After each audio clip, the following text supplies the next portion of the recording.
What's up? What's up? It's time for Done Way Past Funny with your host, G.D. Fenderson.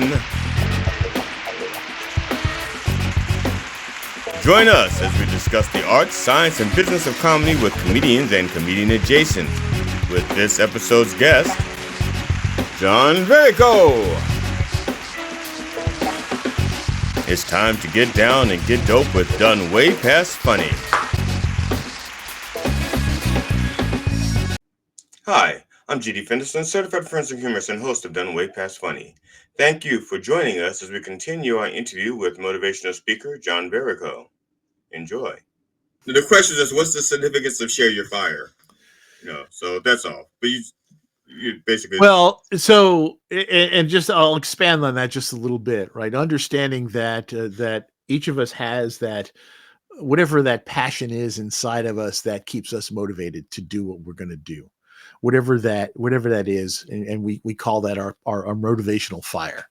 And so I want people to understand that if they can share that fire, share that passion with others, then first of all, it helps people to understand who you are. They understand what your why is, but it also gives them the opportunity to realize what their why is, what their fire is, what their spark is. When we share our fire with others, we allow them to also get their fire ignited. And then, when we come together, you don't have to put out my candle to make yours shine brighter, but together, when both of us are burning bright, think of how much we can illuminate for those around us. And so that's the whole focus of Share Your Fire, is helping people to understand how they can shine and how they can help other people shine as well. My first published work was a poem I'd written called One Candle's Story. And this is years ago, so I can't remember the story. I can't remember the poem itself, but the gist of it was... I need to find it now, dude, because that sounds wonderful. Just the thought of it. There was this one candle in a room by itself, and it was just so lonely, and the room was not that well lit, and had no idea there were other unlit candles in the room with it, because its light was not that bright.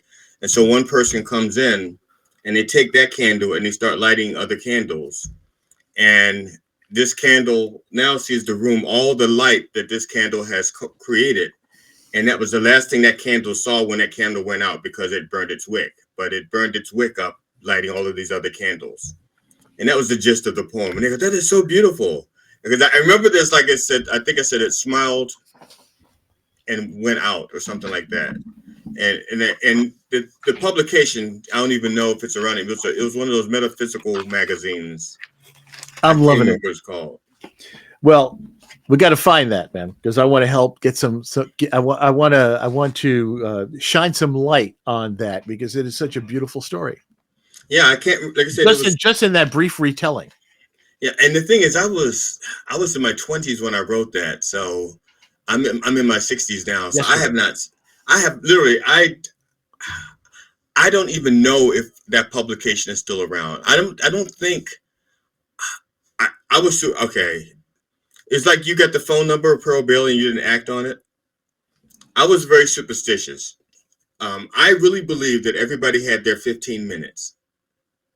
And I thought once my 15 minutes started, that's it. If that 15 minutes didn't become an hour and then a day and then a month and then a career, then I would have blown it. And so I was trying to save my 15 minutes. So I don't know if my first poem being published. And the thing is, I wanted to be a poet. In high school, I wanted to be a poet. That's the reason why I became a musician. And we've got so much in common, because I used to write a lot of poems too. As a matter of fact, somebody reached out to me on social media, an old classmate, and I'll talk about that in a moment. But she reached out to me and she said, you know what? A couple of us got together the other day. A couple of old classmates got together the other day, and she brought this book from our high school days. And I looked in, and there were 2 of your poems in there. I'm like, what book? I never knew they got published. That's why, because I wanted to be a poet. That was my thing. That was, I think that was the first thing that I found that I just wanted, that I was passionate about, was being a poet. And I didn't realize that to me, it was just something I did. I didn't think about it. I didn't, it was, it's like when I decided to be a musician, I had to think about being a musician. I had to work at that. I wasn't naturally talented as a musician, but as a wordsmith, I was really good, but I didn't know how, I didn't know it. Part of it is because You're a poet and didn't know it. I was also an asshole. But no, I said no. Okay, I I was an asshole by association. I myself was not an asshole. My brother, 2 years older than me, was an asshole. He was the quintessential asshole, and we had the same teachers and the same English teachers. And so as soon as they saw the name Fenderson, they goes like, "Oh my God, another Fenderson!" And so that was so the first That's two. what my brother had to deal with. My younger brother had to deal with coming up behind Well, me. I was the youngest. I was the youngest, and it's, oh my God, another Fenderson. And so my first 2 years of English, I was busy fighting with the teachers over a reputation, and also I was somewhat smart. I had a genius IQ, and back then they didn't have gifted and talented programs. They had troublemakers, and not when I was in junior high school. When I was in elementary school, they didn't have the gifted and talented. So when they found, quote, prodigies, they found projects for us. Like they would have us tutor other classes. They Mm-hmm. would have us tutor other students. So we have like an outlet for that brain power. And in junior high school, they had a enrichment program for these smart kids. But when I was in high school, I was like stuck in the middle. I was like, they weren't prepared for things like us. And so in my first 2 years of English, the teachers despised me. And then my junior year, I came across Mr. Barney Evers, who was an actor. He was the one that realized how good I was at writing. And then Mr. Constantine, he worked his like an advanced poetry teacher. And he was the one that helped me believe that I could be a poet. But all the poetry that we read in class, well, not all the poetry. What he did was he said to the class, bring in song lyrics and we will dissect them as poems. And then he says, and nobody bring in Freebird and nobody bring in Stairway to Heaven. They're not that interesting. Because this was in the 70s. This was in the 70s. So he says, bring in your song lyrics. And he says, no Freebird, no Stairway to Heaven. They're not that interesting. And then half the hands go like, okay, well, Exactly right. so we bring in like Roberta Flack, Killing Me Softly, Mm-hmm. stuff like boot, and we would. But that's when I realized, okay, I may not be famous as a poet, but if I could become a songwriter, I could turn my poems into songs, and then release my book of poetry, the poems that the songs were based on, and that was my strategy, So, but I never lived up to that, so to speak. Oh man, that was a brilliant idea, man. You should have followed through. Well, I should have, but like I said, I was a teenager. You have ideas, but you don't yeah, have anybody to tell you that's a good idea, or people don't listen to the idea and they say that's fucking stupid. yeah. You know? Well, yeah. There's that too. There's and like I said, there was also that mindset for me back then too. Like, well, this isn't really a career. I mean, people don't really do this. Yeah. I mean, It's not a I knew about other respectable job. poets. And I'm just going back to my dad. He was a blue collar guy. He worked Yeah. hard his whole life, and uh, he had to leave school early. Like he was like 13 because his father was an alcoholic and abandoned the family. Okay. Ultimately, died in the streets of the Bowery. But I never knew anything good about my paternal grandfather at all. I mean, like I said, all I know is he was a drunk who left the family and made dad have to go to Well, work. that could be the good part. The good thing is he left the family. And he left the family. He didn't Yes. completely continue to drain them, But dad went, and if some kind of work needed to be done, he would learn how to do it. Yeah. Somebody needs some woodworking done. So dad would figure out how to do carpentry and figure out how to paint a house, whatever it was. He ultimately got his CDL so he could drive a truck, just whatever it would take. And he was very adamant with us about it. And he would say, look, whether or not you stay in school. I prefer if you did, but if you don't, that's your choice. But don't give up on learning. He said, learn something new every day. Keep learning. Don't say you don't like something until you've tried it. Don't say you can't do something until you've tried it. Don't say you don't like that food until you've eaten it. Don't say you don't like that person until you've given them a chance. And that was a really, really strong one for me, especially since, I was getting beat up by that person all the time. Yeah. And I'm like, wait a minute, what's going on with this? And it took me a Yeah. while to realize, and it took actually dancing is where I realized that I had something potentially to offer the world. Now, there was a brief period in school when I was, I would desperately wanted to be a jock because the jocks were the ones that everybody accepted. Right. I played around on the edge of honor roll from time to time. I hit the honor roll, maybe not so much. I was in the chess club. I wasn't about to do theater because theater was, that was way too much attention. Yeah. I did play the guitar, but the band didn't really have guitar people in it. Right. And so a couple of friends and I had started a little garage band called Good Smoke. It was the 70s. But inspired by the true movies, the documentaries of Cheech and Chong. There you go. And so all of those things, like I said, I played the guitar, but I wasn't out there. I wasn't the lead guy and all that. I was always stayed a little bit in the background. But I wanted to be a jock in the worst way. I was way too small for football. I couldn't hit the hoop and save my life for basketball. I was a lousy baseball player. I wasn't fast enough for anything else. I did play on the soccer team. Wrestled, though. Well, yeah. Ultimately, I wound up on the wrestling team. And I say, like I said, I was on the soccer team, but I was a bench warmer, and I was an undefeated soccer player because our team was undefeated. I'm like, hey, look at that. Yeah. I got, the title by association. But ultimately, I went out on the wrestling team. And here I am. I was way less than 100 pounds, probably about 92 pounds when I first signed up for the wrestling team in my freshman year. And the coach just looks at me and he goes, 5'3", wasn't it? Like 5'3" or something like that? Or? Oh, I was 5'3" when I graduated high school at the age of 18. Okay. So when I graduated high school, I was 5'3", weighed 110. Oh, okay. That's okay. My freshman year, I was way under that. I was still under 5 foot. I was like 92 pounds.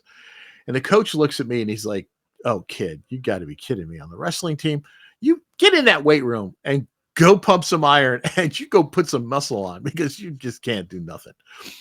And so I walked into the weight room, and you probably have heard me tell this story, but I go in there to try to go and work out because the coach said I got to do that. Well, here's all the gorillas in there.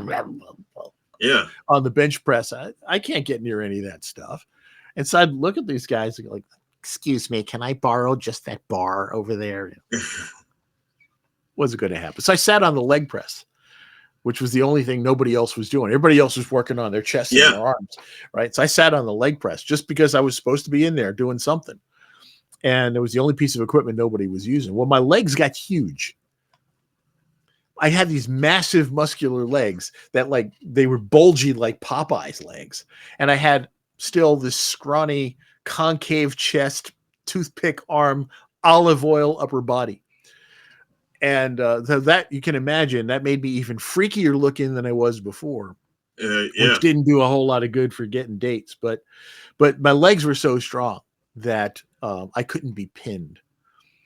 And so I was able to get out from being pinned from people. So I became famous for that, which was weird. And I didn't have the upper body strength for takedowns or to hold anybody down. But you got a lot of points on escapes. I got a lot of points on escapes. And so I actually even won a few matches because of that. But I did wind up ultimately getting the nickname the Mighty Mosquito. So you and I both, when we hit the gym, both of us did the leg work. And for the same reason. Because the guys would just say, oh, the pecs and arms. Yep. And so I did the leg machine. And I cleared the entire rack. Yeah, I did too. Yep. I cleared the entire rack. I was 5'6", 130 pounds, I think. I was 5'6", maybe, yeah, 130, I think, something like that. No, I didn't get hit 130 till later, so I was probably like 120. But I cleared the rack, and my nickname was Horse. And I had these thighs. I was 5'6", and I could dunk because my leg muscles were like, but my like my body was like, my legs are like lifting nothing up here, Exactly. you know. Right.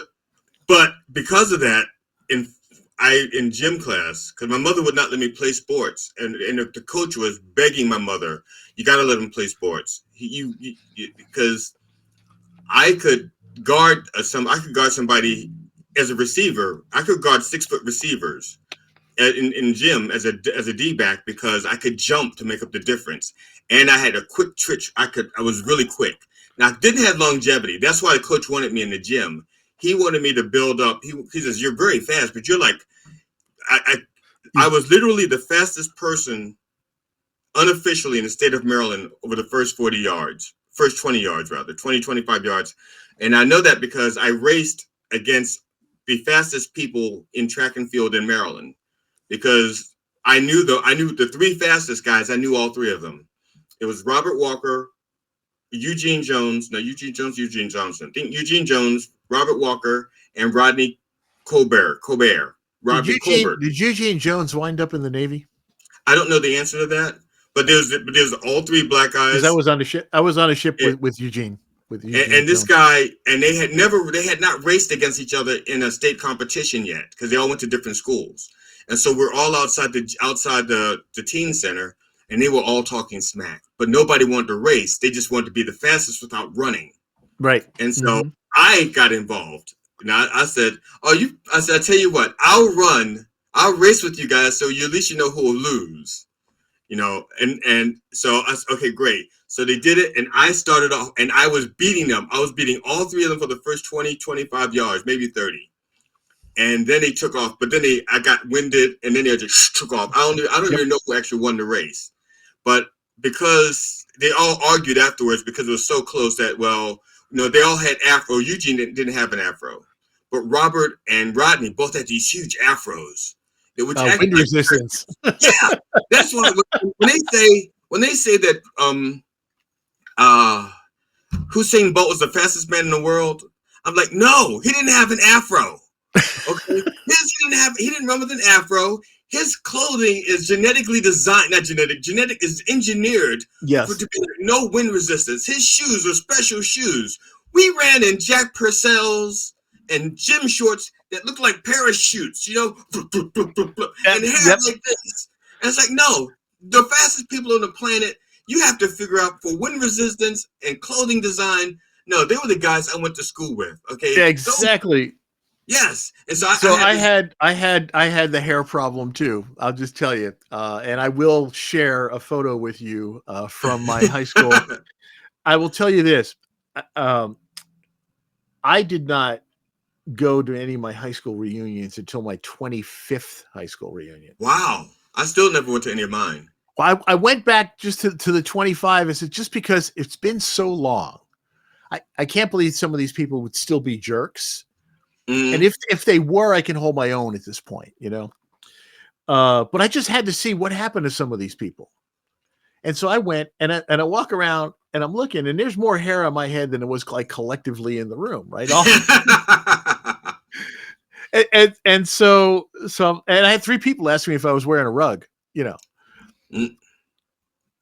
And I'm sitting there having dinner with a couple of women who back in the day would not have even acknowledged my presence. Right. Yeah. It just happened to be where I wound up sitting. And the one said to me, John, we used to talk about you all the time. I said, you did? Yeah, we knew what happened to you after high school. Because you were, skinny and you had this high squeaky voice and you played a guitar and we knew you became Prince. And dude, I've got to show you that high school yearbook picture. And you will see my hair was like this. And you look at me and there was a resemblance of that era. So yeah, that's kind of funny. When I look back, I'm like, no, I did not become Prince. Now, you didn't become Prince, but you did become, okay.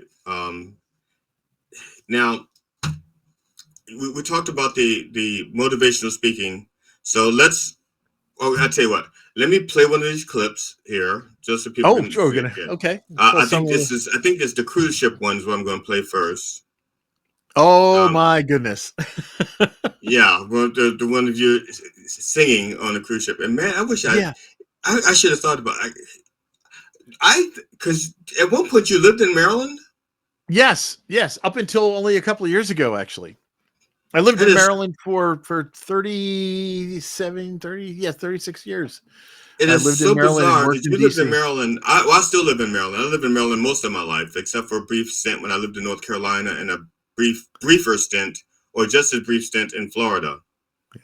And I got stationed in Washington, D.C. in 1986, and I was there until 2021. wow, it's just amazing that we didn't meet each other. But then again, our circles, even though how should I put it, a lot of our there's so many similarities in our upbringing and stuff, but uh, you went and did the honorable thing and did the service, and I just disserviced. So let me play this. This is from the cruise ship. Did you want to set this up? Oh, okay. So, you know, they were doing a talent show. Had been talking with the cruise director, and he Which said lines? Which cruise lines? this was on Royal Caribbean. This particular ship was, I think, it was the Enchantment of the Seas, Okay. and if that's the clip that you're going to be playing, I think it is. Yeah, with the And Christmas song parody. yes, yes. And so I decided, and it was around the holidays. Right. And so I decided, okay, I'm gonna try to do something for the talent show, and I thought it would be kind of amusing. And I took inspiration from Dr. Demento, by the Right. way, who did a parody song to Winter Wonderland, and I just took some of that style and went from there, and just Okay. Here we go, people. with a lot of Now insider jokes, about cruising. you have to. Yeah. Okay. And this is now. He doesn't say your name. I think, or maybe at least in the video, you're not introduced. I think he calls you Johnny. And he just calls me John. Yeah, Yeah, John. Okay. John So from here we go. Maryland. All right. Here we go.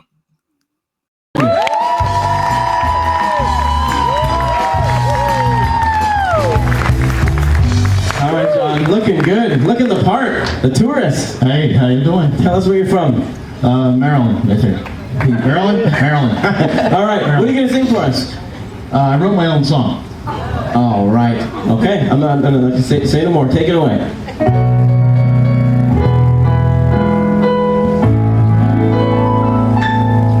From the first sail away party, I started off with some Bacardi.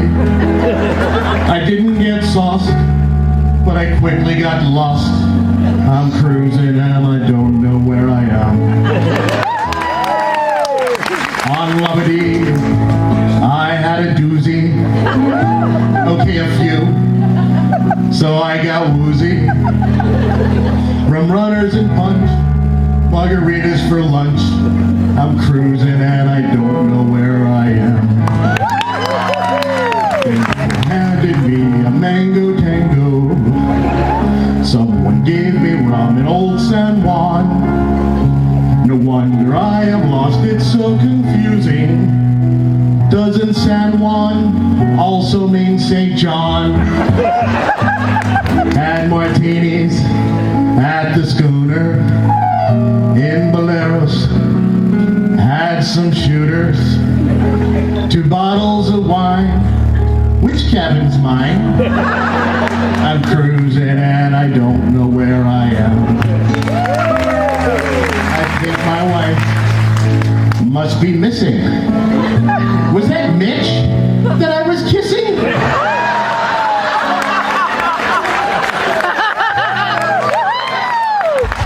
I hope I'm more sure before we get to Baltimore. I'm cruising and I don't know where I am. Someone caught me dancing in the Central. Took my picture while I was on the floor. Now they're charging me a tiny ransom. I better get that camera before I drink some more. Don't know why I've been so thirsty. I've been fed till I am bursting. Enchantment of the seas, stop feeding me please. I'm cruising and I don't know where I am. One more time. I'm cruising and I don't know where I am. Did I do a belly flop? I'm cruising and I don't know where I am. Well, that quest was bad. Cruising and I don't know where I am. Hope this doesn't wind up on YouTube. Thanks all.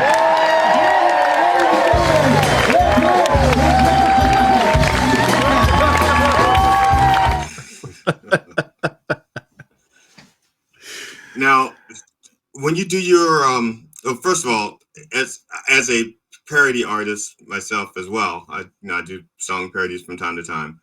Wasn't it great to have like that kind of audience love back? Oh my God, the reaction was fabulous. You know, we feed off of that. You know, that's what helps us do what we do. And you know, there was, like I said, there were a lot of insider jokes about, you know, the places we had been on the cruise and the kinds of drinks that they served and the names of the bars on the ship and all that stuff. But and so that kind of way of connecting with people, you know, that shows that we have things in common. And that's what comedy really is all about. You know, when it comes down to it, it's making that human connection with others, you know, despite our differences, no matter what our differences might be. You know, we come from all different walks of life. We come from all different, you know, levels of financial success or whatever. We come from different parts of the world, but we get together in an environment like that where we have jokes that we can share with each other, things that we can all laugh about together. We realize all the things that we have in common, and that's what makes it work. Yeah, that's one of the things about, there are very few things that I think we do as human beings that can unite the world. You know, most of the time I think part of it's, I don't want to say genetics, but we were tribal back when we were first humans. Yes. We were very tribal and we were separated. And some of it was just out of safety. So there's not a lot of things that can overcome that. I think comedy is one of those things. I think music is one of those things. Mm-hmm.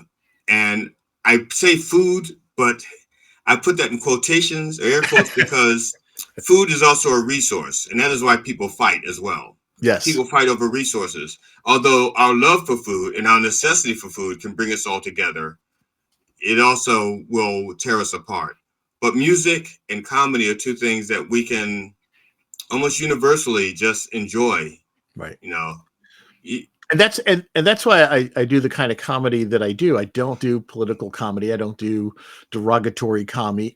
You know, I don't do insult comedy. I do things to find those things that together we can laugh at, you know, in unity. Now, I'm now, my mother, so I have this thing that I say that is not totally true. I will say my mother taught me, and that's not exactly true. My mother yelled and nagged and lectured a lot, and through all of that, I learned something. I was going to say, if you learned, then she taught you. well, the reason I said is because, like, my mother, I would say my mother taught me there are no such things as bad words, only bad intentions. There you go. My mother never said that.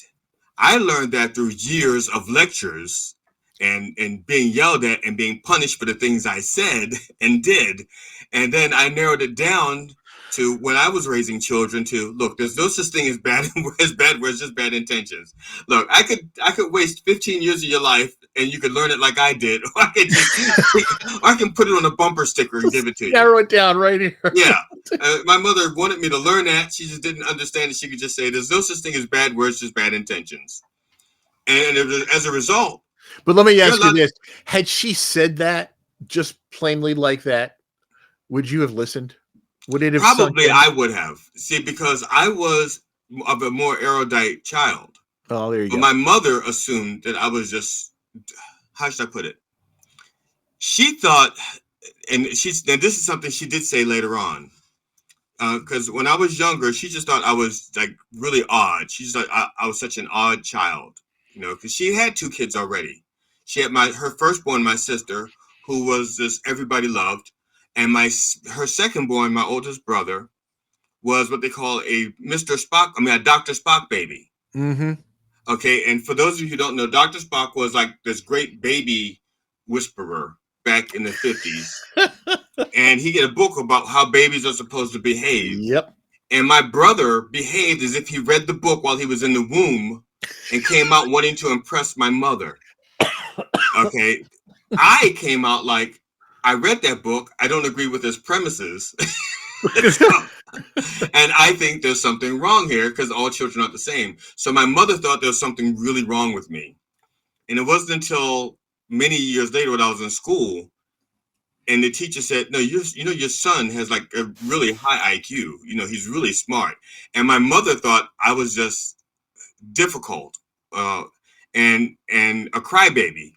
And the thing was, I was trying to get my mother and my siblings to understand what I was hearing and seeing and stuff. Right. And I couldn't. And so because I was so young, I would just cry. And so to them, I was just a little crybaby sissy, and I was just frustrated because I couldn't get them to understand the things I was trying to say. So yes, if my mother had said to me, because my mother did have sayings. My mother had sayings. One of them was, do as I say, not as I do. Not as I do. Yes. We had the same mom, I think. Yeah, another one of my we're finding there were so many commonalities. Another one of my mother's sayings was, the government says I have to feed you. It doesn't say you have to like what I feed you. So my mother did have sayings when she, but that one she couldn't come up with. There are no such thing as bad words, just bad intentions. I'm loving it. She couldn't come up with that one. I'm loving it. Hi, I'm G.D. Fenderson, certified forensic humorist and host of Done Way Past Funny. Thank you for watching our continued interview with motivational speaker John Verrico. And please come back to watch more of our interview with John Verrico. And when you come back to join us, bring a friend.